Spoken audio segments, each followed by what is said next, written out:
Welcome back, everyone. I'm Uriah from NBA Now and Then, The Greatest Comparisons, along with my co-host Lucas Johnson, with another episode from our 50-40-90 interview series. Our special guest today is Downtown Deuce, who is a musician, producer, and a digital content creator from Detroit. He's the youngest grandson of Rock and Roll Hall of Fame inductee, legendary R&B singer Little Willie John. He's widely known for creating sports anthems and content about Detroit sports teams, and he's been featured on news outlets such as Fox 2 and Channel 4 News, performing and sharing his work as a musician and content creator. His anthem, Destination Restoration, was played during pregame warmups for a full season for the Detroit Pistons. Deuce, welcome to the show, man. Hey, it's good to be here, man. Thanks for having me. Welcome for sure, man. Glad to have you on. Now, Deuce, it's important that everyone listening in the first 5 minutes gets all your information now, and please tell everyone where they can find all of your content and all of your music. Got you. So you can find me on all platforms, YouTube, IG, Twitter, all at Downtown Deuce. That's DEUCE. Tap in with me for sure. Yeah, I was telling Lucas last week when we were prepping and doing our research, this kid has so much talent. His music, his IG page is fire. It's thought-provoking, especially if you're a Detroit sports fan, not just Pistons, but you also do some football and baseball, correct? Right, for sure. We're going to get started with the interview, Deuce. We're going to talk about your music. We're going to talk, obviously, hoops, because that's what we are known for. So let's start with music. Please tell everyone listening what first inspired you to pursue music, and how did Downtown Deuce become your name and your identity as an artist? So you're right. You kind of touched on it a little bit in the intro. It starts with my grandfather. He was a Rock and Roll Hall of Fame inductee, as you mentioned, in 1996. And he's known for his hit song Fever, which was recorded by Beyonce, Peggy Lee, the Beatles, Elvis, etc. Yeah, he was the first artist to ever record that song. And so that's kind of how his career got started. He passed away tragically at the age of 30. So that's why so many people don't know about him. He's not really known worldwide. But, you know, those music heads who really know, they remember him. And so it kind of got transferred to his two sons, who are my father and uncle. My uncle sang with Stevie Wonder for 30 years now, I think. Wow. Lead background vocalist. Nice. Okay. And Nice. Stevie actually inducted my grandfather into the Hall of Fame. So once again, Wow. it got passed down again. My father had two sons. I was one of them. So I kind of got voluntold at a very young age that I was going to be doing music. And thankfully, they pushed me into it because, you know, I got some of the gift that they have, and I was able to put it to use under their tutelage for sure. That is just amazing to come from that long lineage of music. And look, Rock and Roll Hall of Fame, there's no higher peak when Yeah. it comes to being an artist in the music industry. Personally, Deuce, I saw Stevie Wonder in Atlantic City. This was maybe 2007, 2008. He was so dynamic on stage, and you know Stevie Wonder's music. Yep. But the point is his music was so universal. At this concert, guys, it was kids as young as 8 and people as old as 85 in there. So that just shows you the range of music's impact. Exactly. Yeah. Uncle Stevie was definitely a huge influence on my musical sound for sure. Hold up. You call him Uncle Stevie. So did you have a personal relationship with him? Yeah, for sure. I've known him since I was a little kid. That's I remember being in the crazy. studio, in my uncle's studio, taking pictures with him and my brother, as a young kid. So I just That's talked to him. And it's funny you mentioned that. Unfortunately, my grandmother just passed a couple days ago. Little Willie John's grandfather just passed away. And we FaceTime Stevie. We talked to him for a few minutes, and he was crying. And, it was just good to catch up with him again. So, yeah, he's like family for sure. That is. Well, we're sorry for your loss. Yeah, for sure. condolences, brother. Mhm. Condolences. Thank you. Appreciate that. So my next question for you is this. What's been the biggest challenge you faced in your music journey, and how has it shaped you as an artist? It's a great question, man. There's a lot of challenges you face in this industry for sure. I would say one of the biggest ones is maintaining that balance between giving the people what they want while still maintaining your identity. Because, you guys know music changes so much, Yeah. from year to year, not even decade to decade anymore, more year to year. So just trying to stay tapped in with what's going on and kind of stay not really trendy, but just kind of having something familiar that different generations can relate to, like you mentioned, Uriah, with Stevie Wonder. But while at the same time not getting lost in that and still maintaining who you are, because that's what makes you stand out as different. So that's something I've always tried to balance. I found myself when I was younger kind of getting lost and losing who I was. But as I get older, I kind of get more settled in. You guys know, you get older, settled into yourself and who you are. Mhm. It becomes a little bit easier. And it gets to a point where you're like, you know what? They're going to like it or they don't. This is who I am. This is what I do. Take it or leave it. It's all good. So that was probably one of the biggest challenges for sure, though, growing up. For Wow. sure. Well said. Please don't ever mention age again, Deuce, because Lucas comes at me every episode about me being the old head uncle. How old are y'all? So I'm the youngest in the pod. I'm 32. Okay. And Okay. then I will be 49 in about a month. So Okay. I got a little bit age on you guys. and our two other co-hosts are 39 and 40 respectively. Well, you're right. I just turned 39, so I'm right Okay. there. Oh, I'm right okay. there with You're that. right there. Okay. Okay. I meant to ask this when I sent you the questions, but for some reason it didn't make it in there. But I think to have your song played during pregame That is so of crazy. Pistons home games, that's a pretty big deal. Can you elaborate on how that came to fruition and how that has impacted your music career?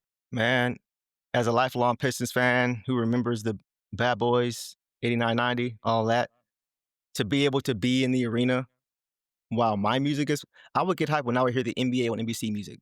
Any kind of music like that's Yeah. related to sports, you just get hyped for. So to hear your own music in the arena that you watch your favorite team for decades is surreal. I actually got a little recording of it when it actually happened for the first time. It was crazy. I don't know how I didn't drop the phone. It was crazy. So the way it happened, I released a song, and basically I had the head DJ of Little Caesars Arena DM me. His name is Brett. That's my guy, DJ Chachi. And he was like, "Hey, is this your song?" I'm like, "Yep." He's like, "Okay, well, send it to me. I want to play this at the arena." I'm like, "Okay, nice to meet you. Bye-bye." I'm like, "There's no way. There's no way, right?" Yeah. But I send it to him, and he's like, "Hey, I got your ticket to a game. Can you come?" I'm like, "Oh, this is serious." I went to the game. He's texting me through. He's like, "Okay, get your phone ready. 5 minutes." And I'm just I'm just waiting for it, and then it just pops on, and it's just like, oh, okay. It was crazy. It was very, very surreal. And then to hear after that the players liked it, they messed with it so much that they wanted to play for the rest of the year. That's crazy. So So you got player approval, Yeah. NBA player approval. That is a big Yeah. deal because they are picky about their warm-up music, man. exactly. That's exactly. big. So that meant a lot. And that told me, okay, I may have something here. I may have something that I can work with here. Because the songs are personalized. Right. It's a double-edged sword because players come and go, unfortunately, in this league. So it's a business. So when that happens, the lyric in the song about that player doesn't really apply anymore. You got to change it. So sometimes those songs kind of get dated, but it's still worth it because it's personalized to them, and that's what makes them appreciate it and maybe get a little bit happy for the game. Hey, Deuce, the way I see it is if they leave the team and they go to another team, your music's spreading. That's a good point. Mhm. That's a good point. Yeah. Never thought about it like that. We're talking about Pistons, right? Let's get to your love for your team, the Yes, sir. Pistons. When did it start, and what makes you so deeply connected to this team in the city of Detroit? Yeah. My first memory of the Pistons is as a 3-year-old little boy on my dad's lap watching the game. And that game was game 5. No. 4-year-old. I'm sorry. That game was game 5 of the finals against the Portland Trailblazers. Final game of the series. And that was the game we won. When Benny Johnson hit the shot with .07 to go on the clock. That was one of my first memories as a fan of the game. It just so happened to be that I was watching the Bad Boy Pistons. And from there, it just took off. Just the way they played. And then from that point, as I got older, I started to kind of look into the history and watching old VHS tapes of Isaiah Thomas when he sprained his ankle against the Lakers and he's trying to get back down the floor. And I'm just like, these guys play hard. They play really hard. They sure do. Yes, they do. Yeah. And then when I looked and saw, how they were able to beat the Celtics, beat the Bulls, beat the Lakers, and being the only team during that time frame to beat all three. right? Mhm. So Yeah. that's when I was like, okay, this is I like this team. I like what they stand for. I like how hard they play. I like that they're the underdog because we always Right. were. Hello, Phantom Foul. Just so many different things. So for me, that was what really inspired me to become a Pistons fan all the way through the teal years with Grant Hill when we weren't that good. 2000s, obviously, with the going to work Pistons. That was when I graduated, when they won the championship. So outside of my kids being born, that is my favorite year of life. But yes, and it just kind of just transferred all the way through. 2010s weren't that great. We traded Chauncey, and from there. But I just stuck with him, man. I just stuck with. I'm a loyalist, so I just said, hey, man, I'm gonna ride or die with this team, and I think right now it's gonna pay off in these next few years because our team is in really good shape as of right now. So yeah. Look, I'll say this: I was never a Pistons fan, but there are some players that you guys had that I liked. I always liked Jason Maxiell, for Yeah, example. yeah, He was always a sure. fun guy to watch. Yep, Corliss Williamson. my guy, man. Yes. Yeah. So, all right. Well, if you had to pick one moment in Pistons history that defines your fandom, whether it was a championship, a game, or even a specific play, what would that be? Man, just one. Just one. Tayshaun Block. Tayshaun Block against the Indiana Pacers, Ooh. 2004 Oh for the Eastern yeah. Conference Finals. The It was on block Reggie, before. right? Was that on Reggie Miller? Yes, that was on Okay. Reggie Miller. Yeah. Yep. Everybody talks about the LeBron block on Iguodala. At first, it was a Tayshaun block on Reggie, and it happened the same way too. It's so similar. Yeah. The turnover, even the angle is similar. It's crazy. Mhm. But yeah, that was definitely when I saw that happen, I thought we were going to win it all. Mm. That was one of those momentum type of plays that you just say this team is not going to lose. They refuse to lose. Mhm. And that was a good Indiana Pacers team. That was a very good Indiana Mhm. Pacers team. That Oh, following yeah. season, they may have gotten to the finals had some things not happened. Just Well, being we real. we ain't gonna get into that. We ain't Right, gonna we get ain't into getting into that. today. But But yeah. we actually did a what if episode a while back, and we said, what if instead of drafting Darko Milicic, you drafted Melo? What would have happened in your opinion? I know this isn't on the script, Uh-oh. but Oh I'm man, just I'm No, I'm getting putting you on the bring it. spot here. oh no, it's fine. I'm just getting PTSD again. Let me calm down. Oh no, I'm not trying to do that. I'll say this. I always try to find the silver lining. So I'll say, because I think had we gotten Carmelo, I don't think we would have traded for Rasheed Wallace. Ooh. And if we don't trade for Rasheed Wallace, we don't win a championship. That's a good We had point. Mehmet Okur, who was the starting center before she got there, but he was good, but he wasn't what we needed as a starter. Yeah. So I don't think we made that trade. So I think Mm. because of that, it kind of worked out anyway. Yeah. That's fair. Wow. That is beyond fair. That is a good Yeah. take. You named some really great players that bring back great memories, even though we're both Sixers fans. I grew up a Pistons fan, straight up. When my Sixers were booted by Jordan and I had to root for someone, the Pistons were the team. I mean, what was there not to like about the underdog team? Two undersized guards that had grit, that had talent, that had passion. You had, the forwards and Bill Laimbeer. And then you bring up the 04 Pistons with Tayshaun and you have Rip. Yeah. I mean, all these players, part of a great legacy with a great franchise. But we want to come to you, Deuce, and we want to know from you your all-time starting five Pistons squad. Ooh, all time. That is a great question. So one is easy for me. I'm going Zeke Okay. at point. At the shooting guard, I'm going Joe Dumars. That makes sense. I've Yes. debated between him and Rip, Mhm. but the two-way play for me with Joe D, his defense, and people forget he was a Finals MVP before Isaiah Thomas was, right? So No Bing in your considerations. who's that? Dave Bing? Dave Bing, yeah. Yeah, you know what? I thought about Dave Bing, but once again, the two-way, the two-way ability with Joe Dumars. Dave Bing was a bucket. Yeah. People forget he was a bucket for a long time. So I don't want to overlook him. When I think Pistons, I think two-way play, I think defense, I think grit, and I think he definitely was. Joe Dumars fit that mold perfectly. Okay. I'll go Joe D at the 2. At the 3, I'm going Grant Hill. That makes That's a I good just pick. talked about two-way play, and Tayshaun Prince is a great two-way player, right? But Grant Hill was just ability as a basketball player. He was, when Jordan retired, there was a period where, in my opinion, it was Grant Hill and Penny Hardaway as far as wings go, and that was it. Yep. Those two guys, right? Mm-hmm. So, yeah, I think he was an MVP level player. I would put him at the 3. At the 4, This is where it gets tough. this is where it gets hard. Yeah. Got a lot of good power forwards. Man, that's hard. I think there's only one answer here, but let's see what you got. Blake Griffin. Look, prime Blake in those. He had a nice year with you guys. Gotta admit. His knee, bro. His knee was just done. But offensively, yeah, he was nice for us. I'm probably going Sheet at the 4. Okay. Fair. I'm probably going Sheet at the 4 because he can play 5, but he can also play the 4. He's one of those guys you can switch and do whatever you like to do, which I like, versatility. And then just that toughness, right? The 5, I'm going Big Ben. Oh, see, I thought you were going to say Drummond. No, I'm kidding. I'm kidding. No, I'm kidding. I like Drummond. Like I like him as a person. He's a cool guy. Yeah. We like him in Philly too. Yeah. Yeah. How was he really quick? How was he for you guys in Philly?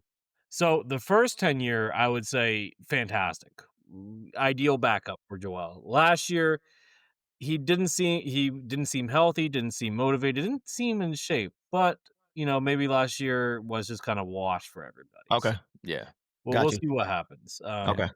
But yeah, Big Ben. That's fair. I thought Bob Lanier was going to be. So I thought about it, but for me, it goes back to the Dave Bing thing, like the two-way play. Bob Lanier was not a great defender. He had slower feet. He didn't have great foot speed. He didn't have a great vert. He wasn't, he just wasn't quick off the ball. So it's just, he was a bucket though, just like Dave Bing. He was a bucket. It was just like, these are all-star players, like multi-time perennial all-stars.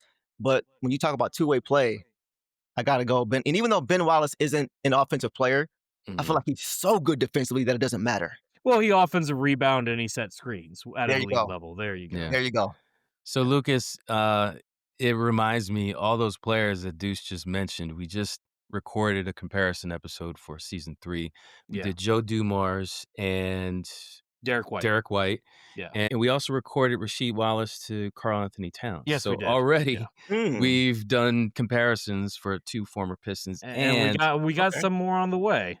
So anyway, sorry. Let's. So last question before we get to our NBA time machine. Okay, with the Pistons' young core developing, what excites you the most about the future of this team? Exactly what you just said, bro. The young core developing. That is literally it. I know we lost some. We lost some key bench players. Hopefully, we get Bees back, but as of right now, we don't have Bees. We lost Schroeder.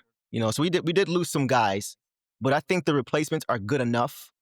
Because I'm expecting such a big jump from the core. The core is the mission. That's literally what Trajan Langdon has said, the Pistons president, former player for Spurs. He actually has said the core that's what it's about. So Cade, Jaden Ivey, Sar Thompson, Jalen Duren, then you got Ron Holland and Isaiah Stewart. I call them the Big Six. That is, to me, is the Sinister Six core that the Pistons are rolling with.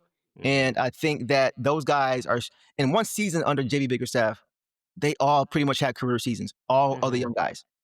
All of them. JB is underrated as a coach. Man, yes, he is. Yes, he is. Because he knows how to get the best out of his guys. He's not always trying to say, either you fit in my system or you don't. He's like, how do I get the best out of you and make it work with you? That's the kind of coach he is. And I just look at the improvement defensively from some of these guys. Like Jaylen Duren defensively has improved.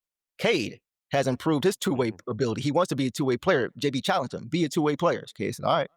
Jaden Ivey was having a career year before he went down.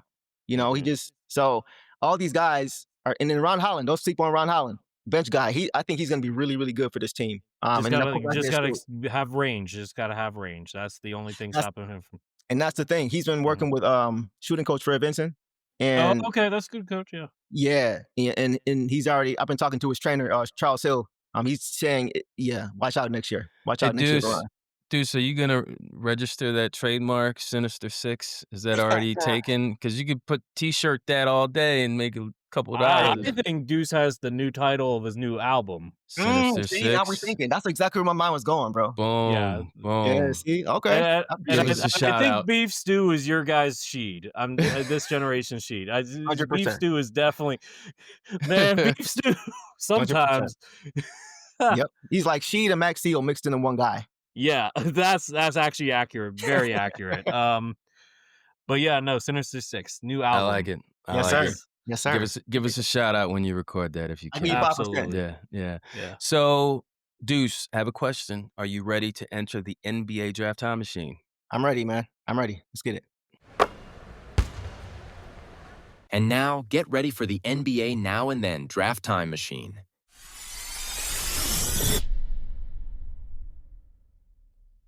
All right, we are here with Downtown Deuce, the music man, the sports man representing Detroit, Michigan. Deuce, here's how it's going to go. You will have two NBA stars from different eras, but they're in the same draft class. For fun, if you were guaranteed that both players could have a decade-long career of equally good health, who would you pick? Good with that? Okay. Oh, I like that. Yeah. Let's do it. The first episode from season 2 where Lucas, Ben, Maurice, and I, we compared Anthony Edwards to Dwayne Wade. 10 years of good health, who are you going with? That's a tough one, man. I'm going to go with D-Wade. It may just be history playing a part in this, but the fact that he was able to win a championship, I think at 23, tells me a lot. You know, we've seen Anthony Edwards play well in the playoffs. We've seen him kind of fade a little bit in the playoffs. Ton of potential. Ceiling, I think, is ridiculously high. But as far as being able to go to a guy who can just win you a game in the playoffs at a young age, I'm going with D-Wade. Fair. That's fair. Now, for your childhood idol, we did Isaiah Thomas and Kyrie Irving. Ooh. Two of the best ball handlers to ever touch the basketball. That's what our thoughts were, yeah. Ooh, that is tough, man. Both of those guys have that thing on a string, and they both won championships. I'm going to go with Zeke.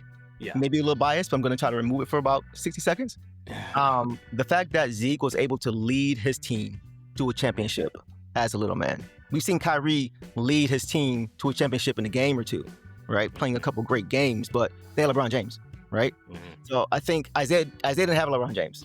He had Joe Dumars and Bill Laimbeer and good complementary guys, but it was just different. So to be able to do it the way he did it and to continuously knock at that door every single year until he got it, I'm gonna go with Isaiah. So during the episode, I said this: Kyrie has the best handles, but Zeke is the best dribbler. I like that. Mhm. I like that. Yeah, I think I would trust the ball more in Isaiah's hands, Yeah, but my eyes might like the way Kyrie does it. that's exactly how I was trying to. Yeah. Yeah. That's a good way of putting it. So we're sticking with point guards, Deuce. Okay. This next comparison also from season 2. 2 top 75 players, 2 top point guards from their era. They actually squared off quite a few times. Longevity really defines their career. One guy's still playing now. But if you had to choose between Chris Paul or Jason Kidd, who would you go with? Woo! Man, point guard versus J. Kidd. That's a great one. I will probably go with J. Kidd for a couple of reasons. He won a championship. Yeah. He did it against LeBron and D-Wade, who we just mentioned. And defense. I'm really, being from Detroit, I'm big on defense. So here's the crazy thing. We thought, J. Kidd was like stars and beyond a better defender, but look, of the all defensive teams that Chris Paul has got, he's actually underrated in NBA history as a defender. Okay. Just throwing that out there. But No, yeah, I hear you for sure. I think for his size, yeah. he was about as good as a defender as he could be. Yes. At all of 6 feet. Yes. Yeah. Well, we're going to switch positions now, go to the opposite spectrum and go to the big men. Now, I had the fight for this one, Okay. but we went with Nikola Jokic and Tim Duncan as 2 quiet superstars in unassuming markets. Ooh. Man, y'all got some great ones, bro. Mhm. It's hard because Jokic is still playing Mhm. and Tim has hung it up already. It's hard to argue against 5 championships, man. But if I'm going under the pretense that they haven't won any yet, I'm probably gonna go with Jokic. I just feel like he gives you more. The TD is a much better defender. I will give him that for sure. Right? Defensive Player of the Year conversation pretty much every year. Not being athletic, right? So he's just very smart as the big fundamental. But I just feel like what Jokic gives you offensively is just, I don't know if I've ever seen a big man. I have not seen a big man do what he does on the offensive end. I've just not seen it. Yeah. As far as just shooting the ball, getting others involved, and just post, he's got it all. He's got it all, and nobody can stop him. So I will probably, by a hair, just go with Jokic because it's hard to argue against 5 championships. Look, it was a very interesting debate here when we did this. I will say that my argument for Tim was that if the offense was put around him and he was playing in today's age, I'm not saying that he's going to average 10 assists, but he would have closer to those numbers than people would expect. I think that's fair because he was a good passer out of the post. Yes. So I think you got a point there for sure. That's true. All right, we're going to stick with big men. We have 2 players that actually played for the same organization, not at the same time, obviously. So we're going to go Bam Adebayo or Alonzo Mourning. Ooh, yikes. Man, y'all making it tough. Okay. I would probably go with Bam. And Alonzo Mourning was he was an eraser at the rim. Right. Complete eraser, right? I just feel like Bam is about as good as you can get in today's NBA, considering the rule changes and how you can't breathe on anybody without getting called for a foul. It was a lot more physical back in Zoe's days, so he could get away with a lot more. I think if Bam played during that time, he'd be an even better defender than he is now. And I think offensively, his bag is just deeper. He's a better offensive player, in my opinion, right? That's Putting fair. the ball on the floor, things like that. So I will go with Bam by this much. All right, that's fair. We're actually going to talk about a guy that we've already mentioned in the pod.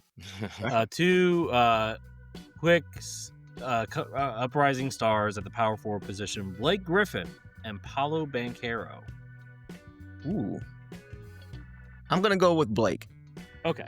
I'm going to go with Blake. Blake played for my Pistons for a couple years. It was when he was on the downside of his career athletically, but his skill set offensively really improved. And just seeing what he had a little bit of athleticism left, but it wasn't the same. But that was when he was an All-NBA player. Yes. Because of how much he improved offensively, his game was just so much more polished. So I think Paolo could get there potentially, but he's not there right now. He's not there right now. Gotcha. All right, let's go back to the backcourt category. We're going to go with Tyrese Maxey or John Wall. I'm gonna go John Wall. I think John Wall is very underrated because of his injury history. He just could not stay healthy. There was a time that I can remember in the 2010s when I would see him and Russell, when they were both healthy, him and Russell Westbrook going at it. I wouldn't say he was as good as Russ, but if not, he was right there. He was right at that next tier of player, and he was so fast with the basketball. Maxey's fast too, right? But I think once again, John Wall being a bigger, stronger guard at the point guard position, at the time he played it, it wasn't too many guys that big playing the point guard position. And I think that kind of gave him an advantage. So I'll probably go with John Wall. Okay. Yeah, that's fair. All right, now we're going to go to 2 guys known for being bigger than what their size actually says they are. Okay. Zion Williamson and Charles Barkley. Charles Barkley. Okay. Charles Barkley. Yeah, that's Charles fair. Barkley, man. Charles Barkley's the MVP. You know, just going off skill. Like, I'm not all the other stuff, whatever. Just going off skill. I think Charles Barkley was the more complete passer or complete player as far as being able to pass the ball, run the break, post game, shoot from long range. Like, he could do it all too. And him being 6'4" and grabbing 20,000 plus rebounds is ridiculous. I would go Chuck for sure. Yeah, last night I was at an event in South Jersey, Deuce, and I had a chance to meet Charles Barkley, and nice. he was on stage talking with Neil Hartman, who is a very, very important member of the sports journalism department at Rowan University. Just imagine a packed stadium, and there's Chuck on stage, college kids asking him questions. We're talking generations of passionate basketball fans, so much so that last night there were kids like 18, 19, 20 years old talking about, my dad loved you growing up. My grandma loves you watching you on TNT. And doesn't matter what race or what gender, these kids were just fascinated by Charles Barkley. Yeah. And in his words, because I can dribble a damn ball. He's like, I'm going to get paid millions of dollars for dribbling the ball. He was so humble and so down to earth. I highly recommend, if you guys ever get a chance to hear Barkley speak live. For sure. Please do. Absolutely. Appreciate that for sure. All right. Yeah. Oh, right. My turn? Yeah, it's your turn. Yeah. I got wrapped up in the Barkley story. All right. That's cool. More point guards. Here's another point guard comparison from season 2. We compared Trae Young to Tim Hardaway Sr. Who are you going with? I'm gonna go Trey Young. I'm gonna go Trey Young. I feel like Trey Young has the heart of a lion, and that's not to say that Tim doesn't, because Tim was a dog too. Senior was a dog too. His son, THJ Jr. played for the Pistons last season, and he would often be right in the front row cheering his son on. So got much love for Tim Hardaway Sr. Trey Young taking his team to the conference finals. I know. Should I not bring that up? I'm sorry. I know y'all are Sixers fans. It's okay. We're over it. We're over it. Okay, now that you brought it up, now I'm scarred.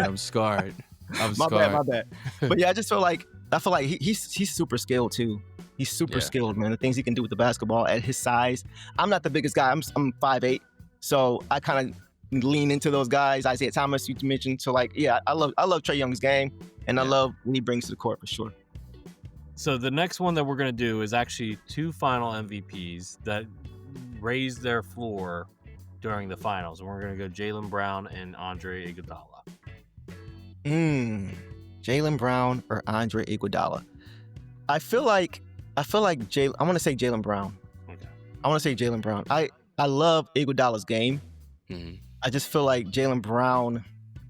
I feel like because that's a great one because they both got Finals MVP on teams where you wouldn't think they would get the MVP.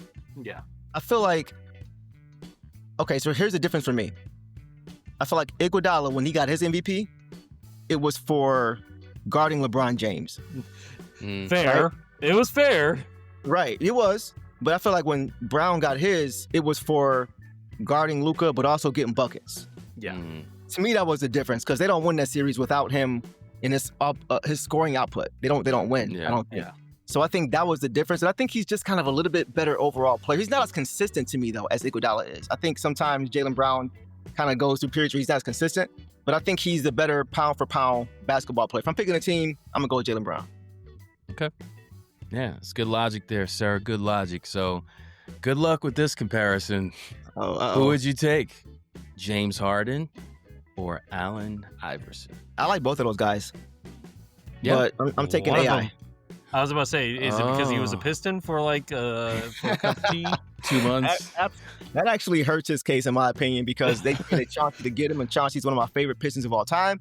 So I was not happy about that at all. But I don't think anybody was happy about that. Yeah, that was. And then they wanted to give the reins to. I need to vent about this. And then you tried to give the reins to Rodney Stuckey. There were fans hoping he would become the next D Wade, and that's when I knew it was over. That's when I knew it was over. Wow. Okay, I didn't know that. Oh yeah, no. They saying, oh yeah, Rodney Stuckey, make Allen come off the bench. No, Allen was better. That's what part of the reason why it didn't work, because Allen knew he was better than Rodney.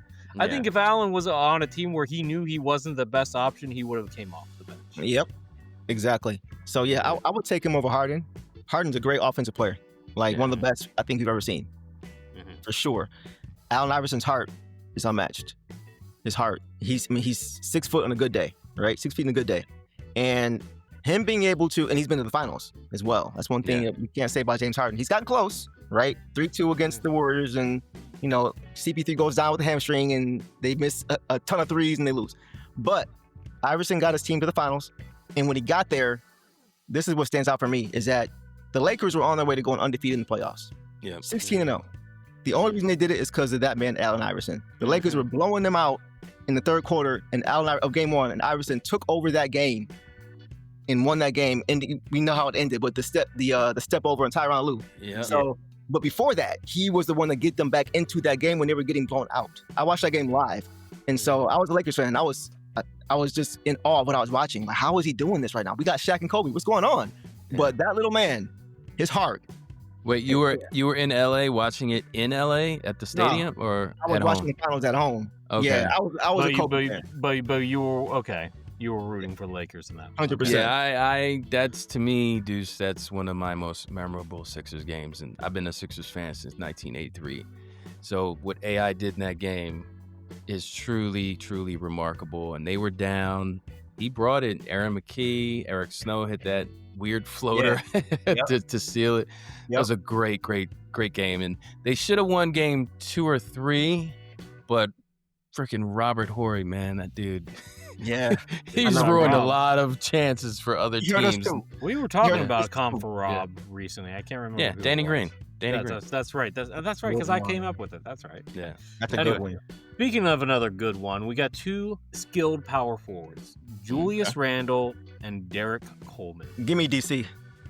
Give me Derek Coleman all day long. Julius Randle's a very skilled player, but I like that too because they're both lefties and they play big. Coleman's a little bit bigger, and I think he's got a better post game. I just like his game. I just like his game more. I think sometimes Julius Randle gets outside of the team aspect, and he just starts playing, street ball. He starts playing, on the street. So it's just like I think that really hurt the Timberwolves last year. I still don't think that works. It's gonna work. I don't think they're gonna win a championship with him alongside Edwards. It just doesn't fit to me. I feel like Derek Coleman was a much better team player, much better team basketball player. I think he was more efficient. He didn't take as many bad shots. And I think talent-wise, he was right there with Julius Randle. So, yeah, give me Derek Coleman. I'm a huge Derek Coleman fan for sure. All right. Yeah, we did a comparison of, obviously, Julius Randle and Derek Coleman. And Derek Coleman has ties to Detroit. Yep. I think Dave Bing took him under his wing when he was developing. He's from the South, and then he moved to Detroit. Rough upbringing for DC, but that was from season 2. Just want to let you know, James Harden, Allen Iverson, that comparison episode is from season 1. It is our top downloaded episode around the world. I mean, you can see where people are listening to these episodes. And look, AI and Harden are gods in China, and you can see the evidence through our downloads. So please check that out. Yeah. For sure. I also want to note that we did a James Harden wine comparison episode as well. Oh yeah, we that was cool. We did a collaborative effort with Kendall Jackson, which last year announced they're the official wine partner for the NBA. Nice. And we had Michael Jordan on as a guest. Not the Michael Jordan. Not that Michael Jordan. Deuce was like, what? It, bro. No. Not yet. But actually, Michael Jordan is master sommelier and also a certified wine instructor. One of, I think, three people in the world that has both. Okay. So they shipped us bottles of wine and a bunch of guys. You would never think that guys would be so happy to get free wine in the mail, but we tasted the wine. We had a sommelier walking us through the process. How do we get on wine, Lucas? Because we were talking about James Harden's popularity, and I wanted to bring trying to push out all of our brand stuff related to James Harden. Yeah, of course. Okay? So finally, I get to present some front court comparisons. Right, I have Alperen Şengün or Vlade Divac. Who would you go with? I'm gonna go Şengün. I feel like Şengün is a very good basketball player. Man, I was watching what he was doing in the Euro against Giannis. Yeah. Jokic, like he was going toe to toe with those guys, right? Absolutely. A lot of times those guys sometimes seem to play with a little bit more enthusiasm over there. So it's nice to see them representing your country. Yeah. Exactly. So yeah, I think Şengün's gonna be really good. He's gonna be really good, man, for a long time because he, like Jokic, his game is not predicated on athleticism. Yeah. Him and KD together. Yeah, he's not even going to be the best player on his team this year. Know. Right. KD. Yeah. Right. No, they are in trouble with Fred VanVleet with the season. Yeah, that sucks. That's that tough, sucks. man. I feel bad for him. There's some trade candidates. There's some free agents. Oh, you could always. No, I would not bring Russ back to Houston. No, KD again? No. Put Ben Simmons on there. No. Why not? No. Maybe. Man, I don't know, man. He did say on his IG that he is not retired. I don't know. Y'all know better than me because y'all from Philly. Get it together, Ben. Get it together, Ben. All right. You still got a lot of NBA left in you. You can do it. Does he? Still young. He's not even 30 yet. Anyway. So last one here, and this was our season finale. Kawhi Leonard and Scottie Pippen. I've gone back and forth so many times over the years with this one, man. That is one of the hardest ones that I wrestle with. I'm going to say, believe it or not, despite the outside noise, despite the off-court stuff, I'm going to go Kawhi Leonard. And because I look at how I always compare what they did when they were the guy. Scottie Pippen was the perfect Robin, if you want to even call him that, for Jordan. He was exactly what Jordan needed. He did a lot of things that Jordan could do, but didn't have to do, which preserved him offensively, as far as defending the best guy, things like that. the furthest Scottie went, and it was only a year and a half, 2 seasons, but the furthest he went without Jordan was the conference finals, and he lost to the Knicks. Right, as the guy. Mm-hmm. Kawhi Leonard took the Toronto Raptors to the finals. Now, see, that does hurt as a Sixers fan. But that's where I was going. Because I felt like had that thing not tap danced on that rim 10, 15 times, that you guys could have won the chip. Oh, yeah. we all know that. We know that. Okay, so it didn't just be okay, cool. Yeah. You guys, I mean, Jimmy Butler, Ben Simmons with Joel, like, come on, Tobias Harris, yeah, ridiculous. JJ, JJ, man, yeah, you guys.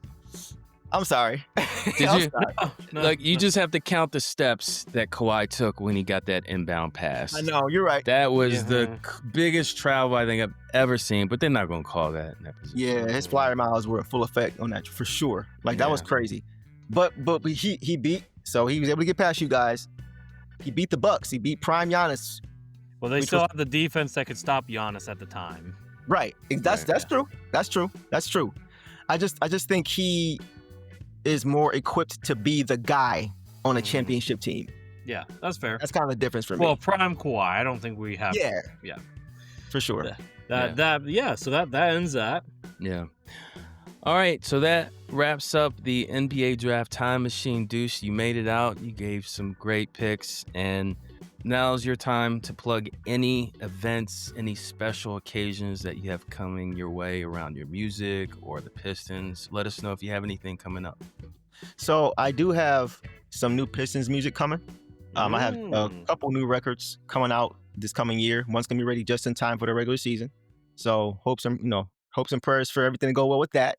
Mm-hmm. But yeah, definitely looking forward to getting involved with more than just, the Pistons or the Lions, but also doing different things for, you mentioned the Red Wings, Lucas, the Tigers. I'm looking forward to creating anthems for them as well, because the Tigers they're not playing great right now, but they're getting better. But the point is that I want to create as much music for the city of Detroit as possible in the sports field. So I'm definitely working on that. And I'll definitely keep you guys posted on that for sure. Absolutely. Listen, you're watching, you're listening. This young man has crazy talent. He's articulate. He's creative. He has an amazing touch with music. He comes from a rich family background. Please give him a follow on Instagram. His Instagram page is fire. He has trivia questions on there that are extremely thought-provoking. And I'm not even a full-fledged Pistons fan. I'm an NBA fan. So check out Deuce, Downtown Deuce. And listen, NBA Now and Then, Season 3 is on the way. We will be launching our Victor Wembanyama, Wilt Chamberlain episode. That's coming out right away. We have our Moses Malone and Shaquille O'Neal episode comparison, where we had author Paul Nepper of the book Moses Malone, A Basketball Prophet. He was a guest host. So we have a ton of comparisons, a ton of special episodes. Lucas and I, we can't wait, right, Lucas? We're ready to go now, right? Yeah. And I have one more question for Deuce. Is there a Detroit Pistons player that we have not mentioned today that you would like us to do a comp for? That's a good question. A comp for a player that we haven't mentioned that you guys could do a comp for. That's playing on this team? This team or previous Any teams? team in history. We talked about Rip before the episode. We talked about Tayshaun. It could be somebody else currently on the team. Okay. We could do Tobias Harris reference. Why not? I got one for you. Okay. A comp for Jaden Ivey. Ooh. Okay. So we got a really good suggestion from Deuce, Jaden Ivey. We'll look into that. But that being said, on behalf of Lucas Johnson, Downtown Deuce, I'm Uriah Young. NBA Now and Then, the greatest comparisons. Peace.